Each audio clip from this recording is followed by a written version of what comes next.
Muito bem, a gente segue falando sobre esse assunto agora com o Gilvan Bueno, nosso colunista aqui do CNN Money. Gilvan, mais uma vez acordando cedinho, muito bom sempre conversar contigo. Bom dia para você, tudo bem? Muito bom dia, Maria, nossa audiência. Estamos aqui atualizando os fatos cedinhos para a nossa audiência. Assim que é bom, ainda mais com essa quantidade de notícias, essa quantidade de notícias aí envolvendo o Banco Master, notícias que não param. O dia de ontem teve muitas atualizações importantes, mas o primeiro ponto que eu gostaria de te ouvir é da importância da Justiça dos Estados Unidos agora autorizando e praticamente afirmando que o caminho feito pelo BC foi o caminho correto, confirmando a liquidação.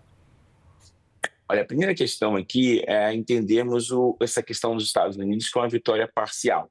Ontem, a defesa do Daniel Vorcaro tinha apresentado a essa corte da Flórida uma resposta dizendo que a questão do Donald Jesus, ele ter essa ideia de fazer essa inspeção mostrava que poderia existir uma recuperação, ou vou chamar assim, dessa intervenção do Banco Central na instituição do Banco Master. E isso era benéfico por quê? Porque isso gerava que a oportunidade dos bens que estão no cenário internacional não serem bloqueados. Então, isso foi utilizado na peça de defesa na Flórida, e aí, com essa peça de defesa, os bens não seriam bloqueados. À medida que a instituição da Flórida, e ela responde, né, olha, isso aqui não é prova cabível de que você não terá os seus bens bloqueados. Eu vou bloquear também. E a defesa até articulava, olha, a gente não, é muito cedo, é muito prematuro para você fazer o congelamento dos meus bens. E a defesa falou, não, eu quero entender. E à medida que o Jonas Jesus volta, acho que é legal a gente até ler o despacho dele, a gente citou uma parte ali, mas tem uma leitura que eu queria passar aqui com você, melhor, que é o seguinte, ó, cumpro desde logo registrar que não compete a esta Corte substituir o Banco Central do Brasil no juízo prudencial regulatório de mérito, nem por determinada solução regulatória. Ou seja, ele próprio admite, numa das partes da sua resposta pelo seu recuo, de que ele não poderia atuar, né, nesse caso, porque tem aqui, a gente já fala na próxima pergunta sobre isso, mas isso é uma vitória, porque quando você tem um cenário, uma instituição internacional validando o que foi feito pelo Banco Central, que é a autoridade monetária nacional, desculpa, máxima do Brasil, você acaba entendendo que isso vai acontecer e a intervenção vai ser realizada, mas que essa resposta de Jonathan Memorial, ela ajudava numa peça de defesa nos Estados Unidos.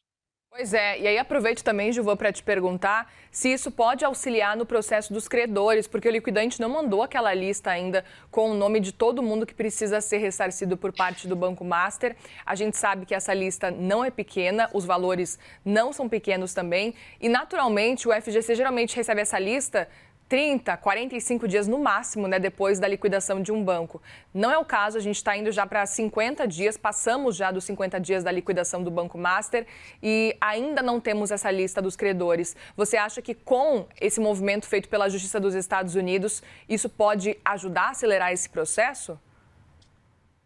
Nós estamos falando da maior intervenção a um banco central, a uma instituição financeira. Nós estamos falando da maior intervenção numa instituição financeira de mais de 41 bilhões de reais. É um valor que vai suportar, vai capturar aqui quase um terço do FGC e coloca o FGC sobre a importância de fazer uma atualização nas suas regras, o que tem sido muito debatido, e que todo o sistema financeiro foi atingido porque esse caso chamou a atenção e até para os investidores. Por exemplo, a gente tem fundos de pensão de estados que estão participando disso, fundos de pensão de aposentadoria de alguns servidores. Então, a gente tem aqui, nos últimos 20 anos, os últimos 30 anos do Plano Real, uma das maiores intervenções, uma das maiores fragilidades do sistema com esse caso. E o que isso chama? Isso chama a visão de toda a sociedade civil, e toda a sociedade civil quer entender.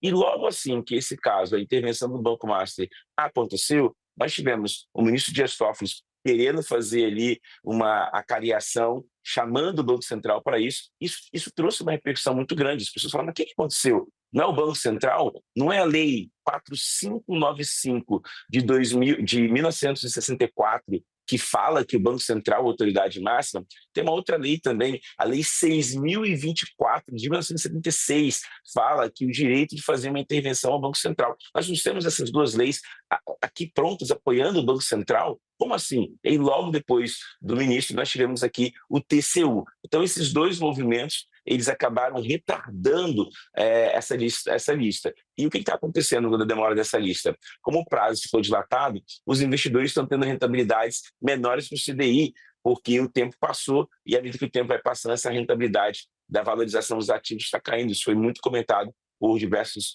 gestores ontem, essa demora de mais de 60 dias. Então, agora, com essa questão dos Estados Unidos reconhecendo, com o recuo do TCU e o ministro determinando que tudo acontecesse pela Polícia Federal, nós poderemos ter aqui, sim, uma aceleração desse processo para que os investidores recebam seus recursos. Esse é um ponto super importante que você trouxe para a gente, que é o fato de que está valendo menos cada vez mais, diante dessas discussões, esse dinheiro que está lá no Banco Master ainda dos credores, né? Um ponto que vai se desvalorizando cada vez mais diante desse imbróglio todo. Portanto, o quanto que a gente pode ver de desvalorização? Porque quando eles fizeram esse movimento de colocar no Banco Master, era justamente para conseguir tirar talvez aí um cenário melhor, né, do que a gente via na comparação com outros Tesouro Direto, por exemplo.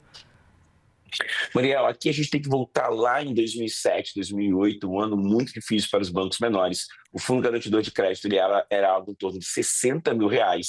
E à medida que os bancos menores foram indo à falência, tendo uma intervenção, a gente tem que lembrar alguns casos, por exemplo, como o Banco Morado, criou-se aqui um valor maior para que os bancos menores pudessem fazer funding. E aí a gente tinha um discurso no mercado que era o seguinte: olha, até um dado momento a gente tinha uma outra estrutura, mas que a atual é R$250 mil por CPF e instituição, com um limite de 1 milhão no mercado. Então essa era a grande discussão do momento. Que a gente tinha aqui muitas instituições, vou chamar de vendedores de produtos financeiros, colocando essa ideia: olha, o dinheiro está protegido até R$250 mil. Né? Aí, se o banco tiver uma intervenção, uma falência, usando exemplos que nós tivemos em 2024 de duas financeiras, não, os recursos ficam, a resposta era, os recursos ficam sendo valorizados até a data do pagamento, e o pagamento não passa de 90 dias e você vai conseguir pelo menos ter 100% do CDI.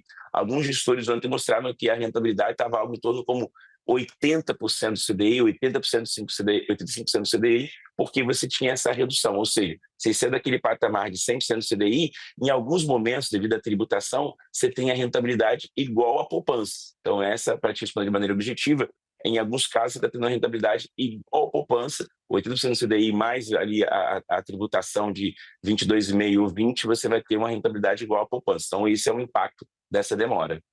Pois é, um ponto importante para a gente ficar atento também. E, Gilvan, queria saber a sua avaliação diante da suspensão da fiscalização que seria feita no Banco Central, um recuo por parte do ministro Jonathan de Jesus, do TCU. Agora, essa discussão, se for acontecer, vai ser só no plenário, uma decisão que vai acontecer, se for acontecer, vai acontecer com todos os ministros reunidos e não mais uma decisão monocrática do ministro relator. Queria convidar a nossa audiência, Muriel, a fazer uma pergunta. Lei Complementar 179 de 2021. Essa lei é a lei que permite o Banco Central ser independente. E hoje nós estamos presenciando a importância do Banco Central ser independente. Por quê? Imagina, se nós não tivéssemos aqui essa independência. Nós teríamos, por exemplo, vários participantes políticos, várias pessoas, até a gente pode pensar em cenários de que tem ali uma intervenção por órgãos, mas como o Banco Central tem essa lei, que é uma lei muito utilizada nos Estados Unidos e na Europa, nós estamos presenciando uma força do nosso sistema de freios e contrapesos. Eu tenho convidado muito a nossa audiência a participar de alguns debates, algumas palestras sobre isso, que é o seguinte, Muriel: tem um livro chamado Como as Democracias Morrem, escrito por 2 cientistas políticos de Harvard, e ela mostra que é muito importante a gente proteger a democracia, proteger as instituições, respeitar a Constituição, lembrar da Lei 4595, que é a lei que fez o Banco Central, lembrar da lei muito complementar 179, lembrar da lei de 2021, lembrar da lei 6.024/76, que fala que o Banco Central pode fazer isso e respeitar essa questão das instituições, porque a gente está presenciando agora na Venezuela uma questão de instituições fracas, sem que você tenha ali essa democracia, esse freio e ponta preso, sem intervenções de entidades que não fazem sentido. A gente está vendo o preço que isso está causando para a América Latina. E isso está trazendo um preço. Qual é o preço disso? Ontem, o risco país do Brasil, o CDS, o Credit Default Swap, teve uma alta de mais de 200 pontos, porque isso traz um risco para o Brasil pela questão de uma fragilidade jurídica. Então, do meu ponto de vista aqui, essa questão é do Banco Central, ele precisa ser respeitado por 3 leis que eu apresentei aqui, e porque isso traz uma segurança jurídica e permite a gente não deixar a América Latina cada vez mais fragilizada pelas suas entidades não terem as suas forças, e parabenizar essa lei que surgiu, uma lei que copia muito o cenário da Europa com Londres e, por exemplo, da Europa, em alguns casos, e Estados Unidos, porque se a gente não tivesse um Banco Central independente, imagine o que poderia estar nos vendo agora. Um recuo de uma intervenção onde o Banco Central constatou que existe ali números que não são fidedignos, até aqui minha ressalva a Ailton de Aquino, que é a pessoa do Banco Central que está fazendo essa questão, e a gente poderia ter aqui impactos muito maiores. Gilvan Bueno, colunista do CNN Money, obrigada mais uma vez, viu, pela conversa aqui, sempre muito bom te ouvir. Uma boa sexta-feira, bom fim de semana por aí, viu? Para você, nossa audiência, um ótimo dia, uma sexta-feira. Obrigada.